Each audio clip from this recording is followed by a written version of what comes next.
आप सभी का स्वागत है मेरे YouTube चैनल साधना का रहस्य में। और आज की इस वीडियो का शीर्षक है कैसे घटवारिन माने की साधक की प्राण रक्षा। तो ये कहानी है लगभग 3-4 महीने पहले की।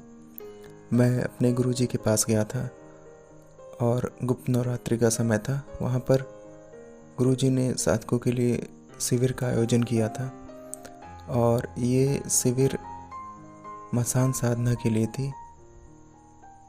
और इस शिविर को अटेंड करने के लिए भारत के अलग अलग राज्यों से साधक आए थे और उनमें कई साधक थे जो उम्र दराज थे और काफ़ी अनुभवी थे।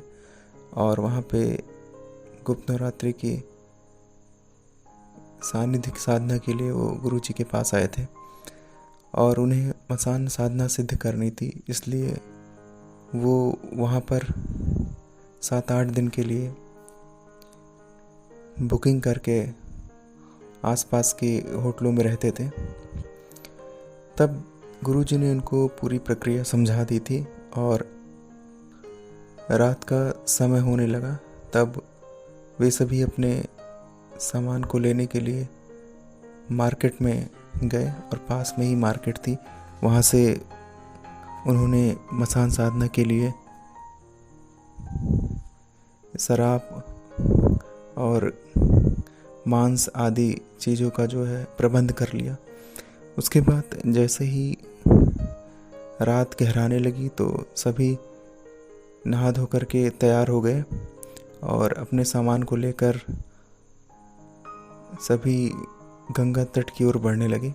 तो उधर घाट पर वहाँ पर साधकों के लिए बैठने के लिए सब अच्छी व्यवस्था, वहाँ सब प्रबंध था। और क्योंकि उधर के घाट भी साफ़ सुथरे थे और वहाँ पे कोई दिक्कत भी नहीं थी, शांति भी थी, इसलिए उन घाट पर वहाँ पर गुरुजी के साथ सभी साधक निकल पड़े। और रात गहराने पर ये साधना फिर शुरू हो गई और कुछ साधक वहाँ घाट से पास बैठे थे, नदी के पास, और कुछ साधक पीछे की ओर बैठे थे और उन सब में काफ़ी दूरी थी जिससे किसी को किसी तरीके की व्यवधान ना हो।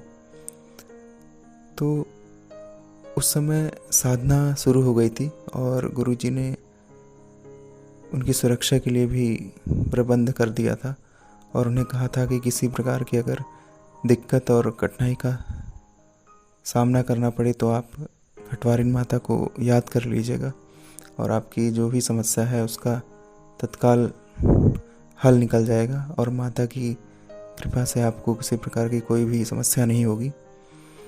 तो साधक अपने अपने स्थान पर पहुंच गए थे और वहां पर साधना शुरू कर दी थी। तो ये जो अनुभव था वहाँ मुझे एक साधक भाई ने ही बताया था।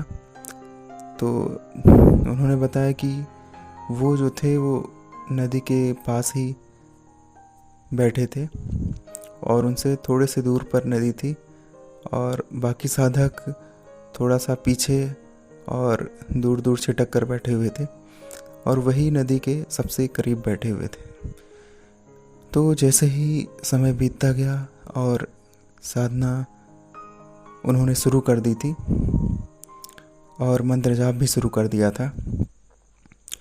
थोड़ी देर में उन साधक को लगा कि उस नदी पर कोई नाव चल रही है और उस नाव पर सफ़ेद वस्त्र में 3-4 लोग बैठे थे और वो नाव उनके पास धीरे धीरे उस साधक के पास आ रही थी और धीरे धीरे वो उसके पास जैसे बढ़ने लगी तब साधक को लगा कि ये कुछ गड़बड़ मामला है और उसे अपने प्राण पे संकट महसूस हुए।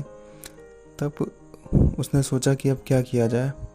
तब गुरुजी की जो बात थी उसे याद आई कि जब भी कोई दिक्कत हो तो घटवारिन माता को आप याद कर लीजिएगा।